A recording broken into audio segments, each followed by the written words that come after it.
Hello, Bantams and Bantam supporters. I am Doug Lemunyon, Clarkston High School principal. This is the smallest graduation ceremony I have ever addressed, but is one of my most proud moments to witness a class handle tough situation with dignity and spirit. First, it is my honor to formally introduce our school board members, Board President Mr. Dennis Lenz, Vice President Ms. Megan Pierce, Mr. Russ Davis, Mr. Jim Nelly, and Mr. Miles Seidner. You will be hearing from our current Superintendent, Thanen Knowlton. Thank you, board members and Mr. Knowlton, for your work for Clarkston School District and the class of 2020. I usually take the time to thank my staff for their work and support. At this time, my staff includes all parents and guardians as you helped your students with work at home. So thank you all for your keeping learning important in this crazy time. A quick thank you to my administrative team and Mr. Wilson and Mrs. Lang, and all my secretaries for your tireless work as we've worked to continue education for our students. To the graduating class of 2020, you cannot leave without a final message. In order to address you, I must describe to you all our relationship so that you understand the context of what I'm speaking. Once a month, I meet with students called Meet the Principal, where the entire class comes in during advisory and they sit and visit with me. You would think with 200 teenagers in an auditorium with a single person in there as the administrator and as the chaperone, that it would be a very unuseful time. But you would be amazed that most times when I address this class, you could hear a pin drop. When we talked to the class, they would hear messages that I would give. I would try to motivate and encourage and inspire to do better and give any announcements that were extremely important. At that time, I'd open questions and answers, and students would ask me specific questions that they would have. We worked together this year to make coolmath.com not blocked on the internet anymore so you could play cool math games. We worked on addressing parking lot painting issues and much, much more. The thing I remember the most this fall is that I really questioned my role in the institution of education.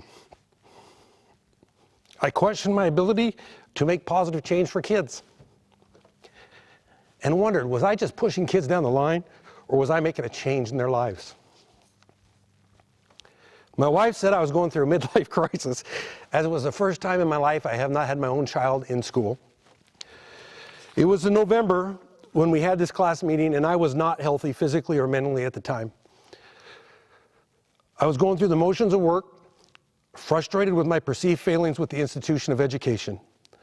When I asked if there were any questions that day, Caden Frazier sounded off, "Mr. Lemunyon, how are you doing?"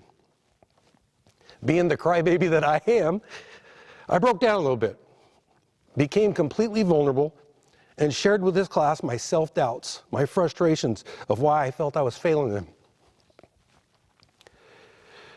To my amazement, this class became empathetic and unbelievably supportive. They explained things that I was doing well for them.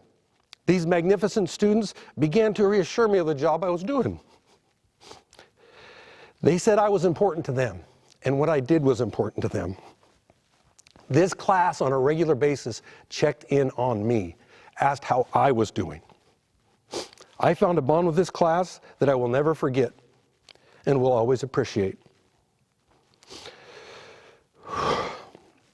Out of our conversations, I have created in my mind a 4-year plan of changing the archaic structures of education to help all students of all backgrounds, instead of forcing all students into a one-size-fits-all mode. I was supposed to be the leader of this class, and this class led me. For this, I must tell this class and this students a heartfelt thank you. Thank you for allowing me to be vulnerable without criticism.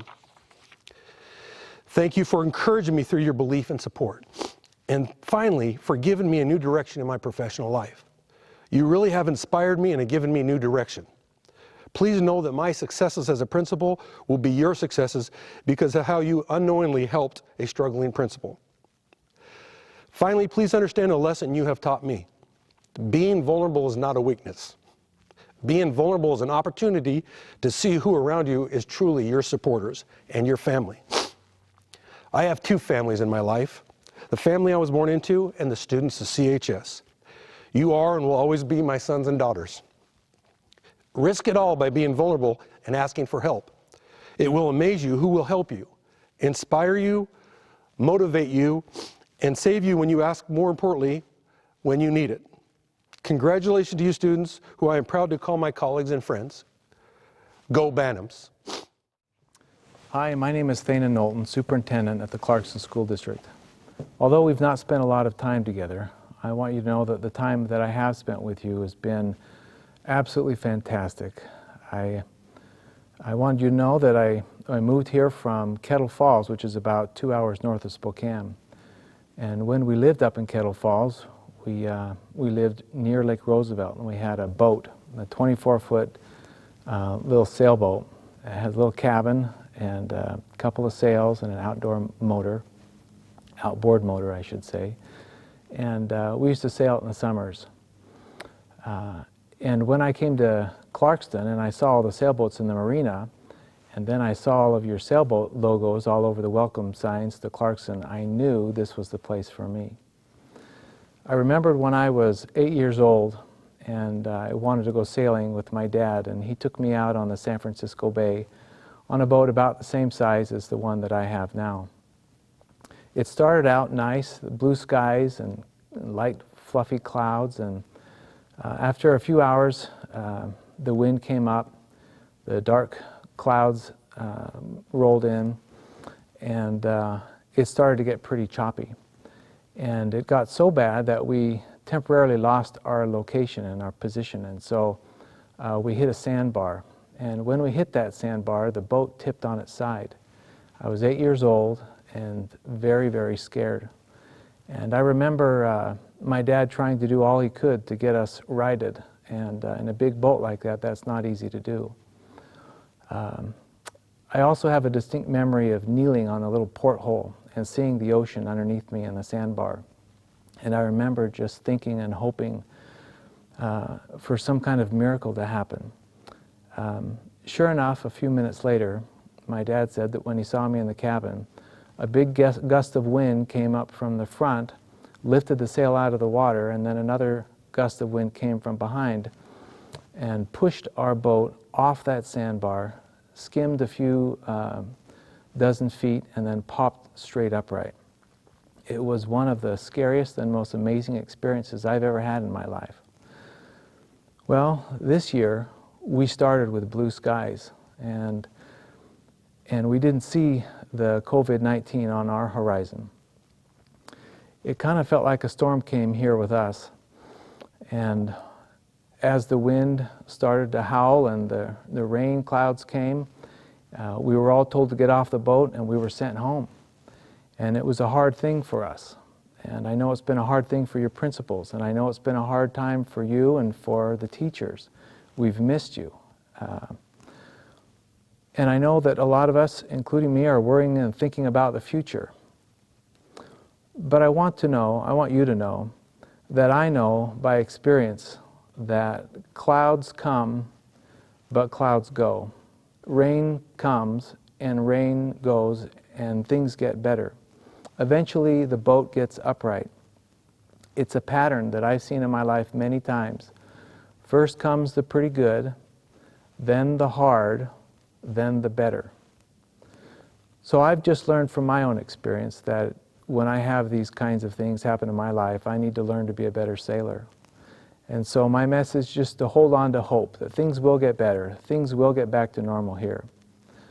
I want and hope that you think about the learning that you've had during these past 8 or 9 weeks or so that we've been out of school.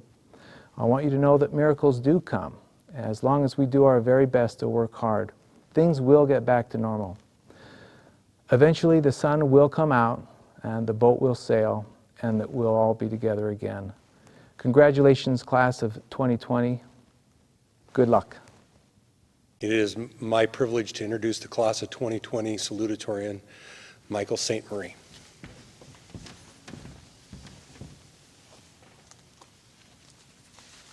Congratulations. Good afternoon, and thank you to friends, family, and faculty, and everyone else who's tuning in to watch these speeches. I'm Michael St. Marie, and I'm the class of 2020 Salutatorian.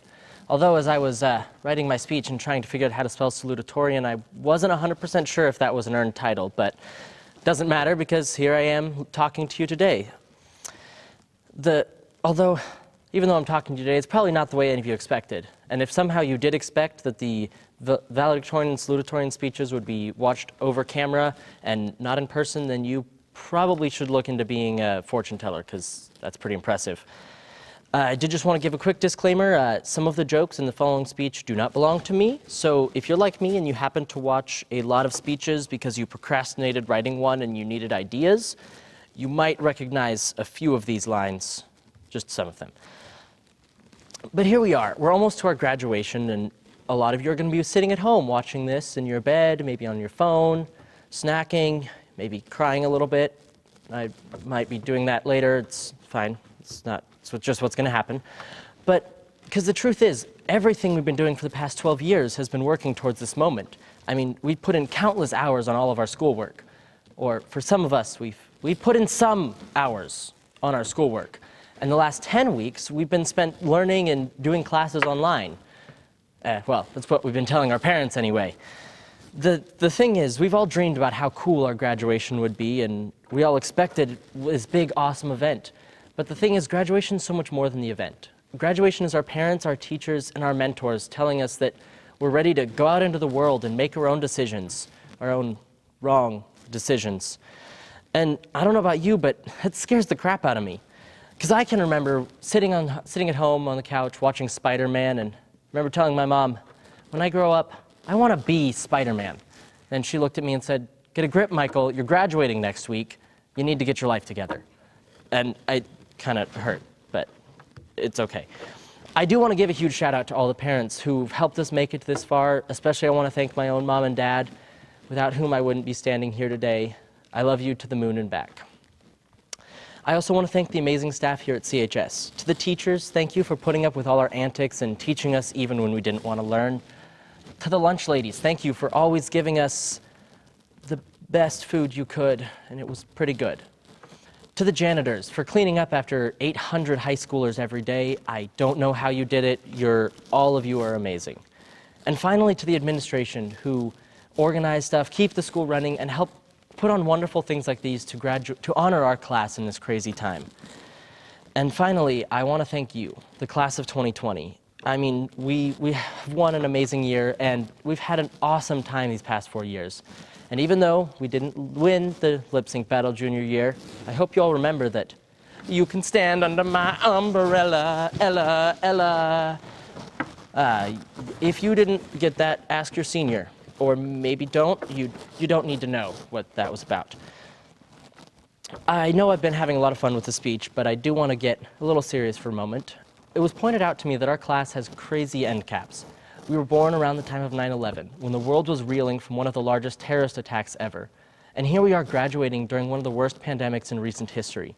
But the thing is, these events won't make us who we are, they won't define us, and they won't make us weaker as a class. Because the thing is, we're one of the strongest classes that has walked through the halls of CHS, and we will continue to be stronger in the face of adversity. So I encourage you, class of 2020, do not be defined by the events that happen around you, but rather define yourself by the actions you take to handle them. If you do that, I can promise you the class of 2020 will be remembered. It is my distinct honor to introduce our class of 2020 co-valedictorian, Mr. Nicholas Noland.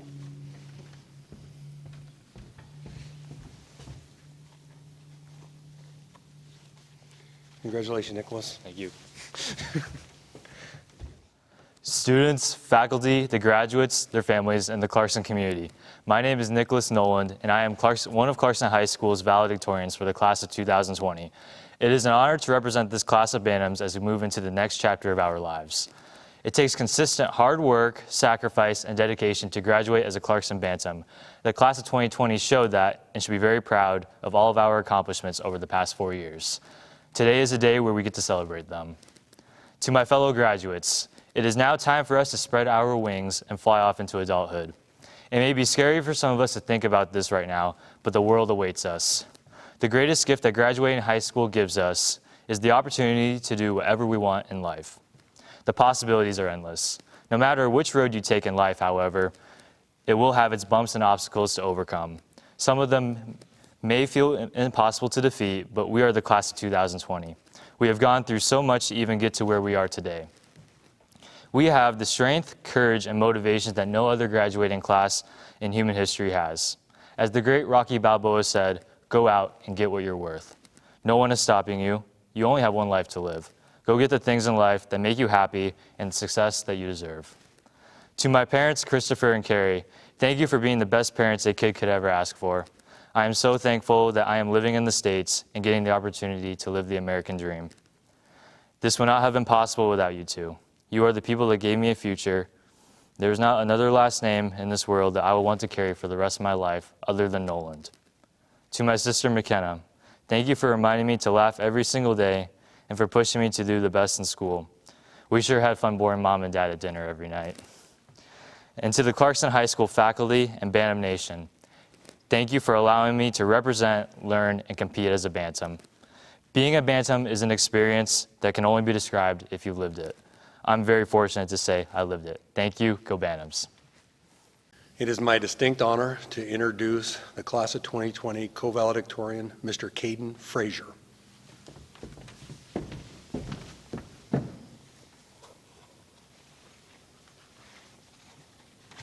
Congratulations. Thank you, sir. Hello, fellow graduates of the class of 2020. I'm Caden Frazier, and I'm your co-valedictorian. You know, I've been in ASB for a long time, and I've given plenty of speeches in front of many people. The one thing everyone tells me is to pitch the audience naked, but right now, I'm in an empty auditorium with Mr. Lemonin standing right in front of me, so I'm a little uncomfortable with that thought. I've done the same thing with this speech I've done my whole high school career, and that's procrastinating until the literal last second until my mom is forcing me to do it and proofreading it to make sure I don't embarrass myself in front of a bunch of people. Which is already what I did when I hit the side of the backboard twice in a row at Golden Throne, or when I flipped Ava on her face and didn't pick up her shoes at the Golden Throne assembly, or when I made a cringy football hype video about my cleats and posted it on my Instagram my sophomore year. High school has taught me to get very used to embarrassing myself and dealing with the backlash. Being a valedictorian isn't easy. It's a lot of hard work, perseverance, late nights, and, well, money.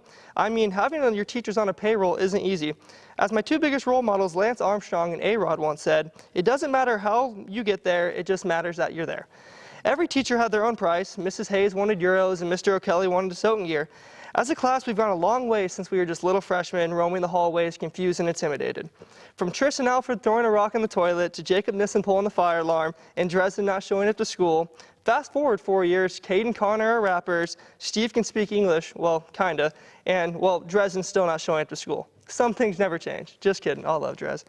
On a more serious note, don't want to come up here and give you the same speech you've heard forever about advice for the future or how to approach the next chapter in your life, or trying to provide you with knowledge and information to help you with the road you choose to take. Because honestly, I'm not sure. I'm 18 years old, and I'm the same age as all you guys. I've experienced very similar things to a lot of you out there. And I'm the exact same boat as you, just an immature graduating senior, not really sure what to expect for the next chapter. Now is an especially confusing time. The world is throwing challenges like I throw picks, and by that I mean more than it should. So instead of giving you guys some advice I don't know, or taking quotes from influencers and not knowing what they mean, I'd rather come up here today and reflect on what we have accomplished as a class and the stories you will remember for a long time. Like the time at Battle of the Bridges when Gunner took off his shirt and poured Mountain Dew all over him and everyone chanted, "Gunner, Gunner." Or even the apple fight between Tyler and Alex, when the 509 made a banger song and got it played at Golden Throne, and then we swept Lewiston and won it all right after. When Cameron scored a touchdown and we got to run right next to him and celebrate with our best friend. From football games to pep assemblies to state playoffs and championships, to the dances, the hallway walks, and speeding down 2nd Street to lunch, these times are the times we won't forget. These are the memories that will always have a special place in our heart. I would like to thank God for being the cornerstone of my life and always having a plan for me that I can follow through with a complete blind faith. My parents for being my teachers and role models and shaping me into the young man I am today. My teachers for always putting up with me, teachers like Mrs. Hayes and Mrs. Brown, who have always put up with my quirky personality, even though it can be a little much sometimes, well, most of the time. My coaches for always pushing me and getting the most out of me. My teachers, teaching me how to be a better athlete and man. Mr. Lemonin for being an amazing principal and staying longer than a year. And last but not least, I'd like to thank the class of 2020. These last 4 years have been nothing short of amazing. You guys are my best friends, and even though we've been through it all together. Even though it did not end the way we hoped, it was still an honor to spend these last years with you. I've created lifelong friends and memories, and that is worth anything I could ever ask for. Now we will all go our separate ways and start new chapters of our life. This is not a goodbye, just until we meet again. Class of 2020 in Clarkston High School, I love you. Even though I'm going to be a Vandal, I will always be a Bantam. Thank you. Now I can officially state I, Doug Lemunyon, principal of Clarkston High School, hereby certify that these members of the class of 2020 have met or exceeded Clarkston School District and the state of Washington graduation requirements. When you drive up to the school, we will call your name and give you your diploma. Thank you.